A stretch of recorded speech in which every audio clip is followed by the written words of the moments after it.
Voir de monde, c'est une présentation CJNT Montréal. Une ville, plusieurs cultures.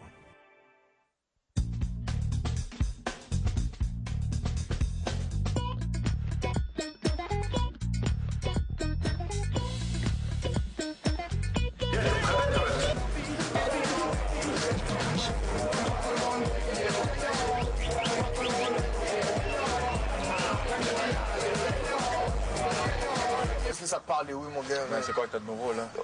Tu vas faire du cop. On va faire du gros cop, là. Je connais un Libanais, là. Tu vas faire une livraison pour lui, mais j'aurai besoin de backup, mon gars, man. Mais c'est du sérieux, ça? C'est du gros sérieux, mon gars, mais j'en vraiment aux autres toilettes. On pense qu'il connaît, Jimmy? Oui, ça fait assez longtemps que je le connais, ouais. Je t'ai pas parlé. Tu parles lorsque je te demande de parler. C'est clair? Alors, mesdames, messieurs, on est toujours en direct, n'est-ce pas, du 4e Festival international du film haïtien. Et je reçois maintenant un jeune cinéaste, producteur, réalisateur. En fait, il fait beaucoup de choses. Il s'agit d'Emmanuel Jean-Baptiste. Emmanuel Jean-Baptiste, bonsoir et bienvenue en Nord de Monde. Bonsoir, monsieur. Emmanuel Jean-Baptiste, d'ailleurs, on va parler un petit peu de ton film, mais il faut que tu nous parles un petit peu des différentes sociétés que tu as. Oui, ok. Donc, moi, j'ai monté une boîte de production, à Montréal qui s'appelait Révolucite. On a sorti avec Révolucite des DVD, des émissions culinaires.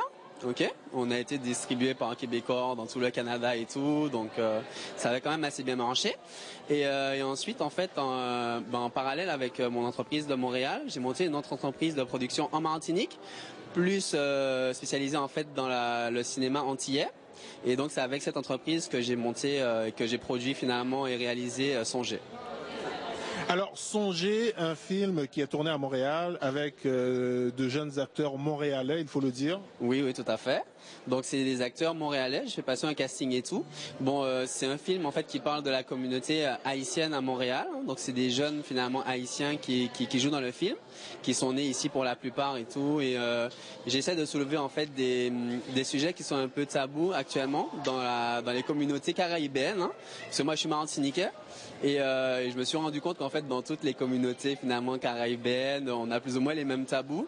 Et comme la communauté haïtienne est beaucoup plus importante à Montréal et qu'il n'y a pas énormément d'acteurs finalement martiniquais ou guadeloupéens, donc j'ai tourné finalement avec des Haïtiens et c'est super bien passé. Alors quand on parle justement des tabous, quand on parle de tout ça, il y en a un en particulier, c'est l'homophobie que vous touchez en fait. Oui, tout à fait. Donc au fond, mon film, c'est plus ou moins pour démontrer qu'il faut avoir une certaine tolérance sur l'homophobie, parce que comme tout le monde le sait, finalement dans la communauté, quelle que soit la communauté caribéenne, l'homophobie est très très très mal vue. Et c'est sûr que les gens ne partagent pas forcément les mêmes points de vue par rapport à ça, mais de là à dire qu'il faut les tuer ou les brûler comme on dit souvent dans les musiques hip-hop ou reggae ou quoi que ce soit, là je trouve que c'est un peu poussé à l'extrême quand même. Et comme je sais que nous les Caraïbéens on a déjà été victimes pas mal du racisme, donc je trouve ça dommage qu'en plus de ça les homosexuels finalement caribéens soient touchés de cette sorte de racisme aussi, si vous voulez, quoi. Et en général, je sais que le film est sorti depuis pas très longtemps quand même, mais comment les gens répondent à ça? Écoutez, jusqu'à présent, moi j'ai toujours eu de bons commentaires. Peut-être que les gens n'osent pas me dire qu'ils n'ont pas aimé le film, mais il a été projeté dans un festival en Guadeloupe en février de cette année. Et j'ai réussi à avoir les félicitations du jury lors de ce festival-là, et ils sont tous venus me voir à la fin du film en me félicitant. Ils ont trouvé que le film était déjà, ça n'existe pas vraiment dans la communauté antillaise en fait, ce genre de film, et ils ont trouvé l'histoire très originale, quoi. Ouais. Donc ça veut dire qu'ils deviennent aussi un petit peu moins homophobes. J'espère au moins. Je me dis que si, en regardant mon film, au moins une personne est moins homophobe, c'est que j'aurais gagné quelque chose, quoi. Parfaitement. Là maintenant, il faut qu'on parle de production parce que c'est pas évident, comme jeune producteur. Vous avez fait ça comment? Oui, c'est très difficile en fait. Pour les jeunes producteurs indépendants.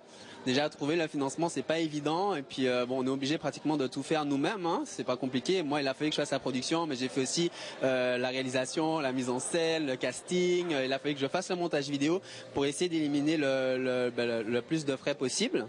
Et c'est vrai que c'est très très difficile et on n'a pas forcément d'appui du gouvernement ou quoi que ce soit finalement en tant que producteur indépendant pour pouvoir faire des films avec un peu plus de budget et des films qui pourraient sûrement être de meilleure qualité, quoi. Je sais aussi, Emmanuel Jean-Baptiste, que vous avez un défi, celui de pouvoir montrer et prouver aussi, en tant que jeune Martiniquais, que vous pouviez aussi faire bien les choses. Est-ce que ça vous tient à cœur? Ah oui, tout à fait, tout à fait. En fait, moi, comme je vous dis, mon entreprise que j'ai créée en Martinique, c'est vraiment pour le cinéma caribéen de Martinique. Et, enfin, bon, je suis un Martiniquais avant tout. Et j'essaie justement de développer cet art, qui est un art vraiment très, très beau. C'est le 7e art, comme on dit. Hein.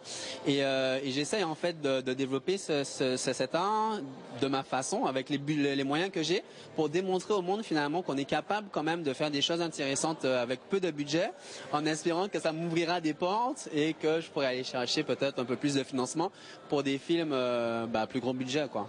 Exactement. Donc, dans votre position maintenant, qu'est-ce qu'on devrait faire? Qu'est-ce qu'on devrait changer justement pour que votre génération puisse évoluer correctement dans cette voie?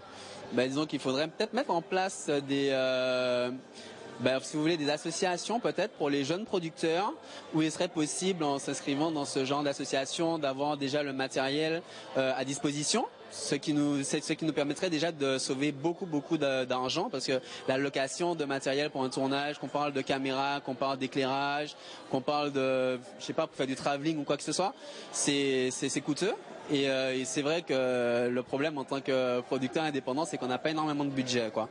Donc déjà, s'il y avait la possibilité auprès du gouvernement ou quoi que ce soit de mettre en place des organismes qui puissent prêter finalement le matériel gracieusement aux producteurs, ça aurait été vraiment très intéressant. Et quels seront vos projets futurs? Qu'est-ce que vous pensez faire dans 10 ans? Où vous vous voyez? C'est sûr que je vais continuer dans la production et la réalisation de films. Là actuellement, je suis en train de travailler sur un projet, mais ce sera un projet plus en Martinique en fait. Ok. Sur le Canada, j'ai un autre projet que j'aurais aimé aussi essayer de faire. Ça sera plus un film multiculturel, si vous voulez. Ce sera pas vraiment un film basé sur la communauté haïtienne. J'essaie d'ouvrir un peu les vannes, comme on dit là, de m'ouvrir au monde. Donc ça sera un film un peu, il y aura sûrement des Haïtiens ou des Antillais dedans, mais il y aura de toutes les communautés et ça sera un film pour tout le monde, quoi. Emmanuel Jean-Baptiste, merci beaucoup et bonne chance surtout dans votre belle carrière. Merci beaucoup, ça me fait plaisir. Merci. Nous, on fait un petit tour, on se retrouve tout de suite après.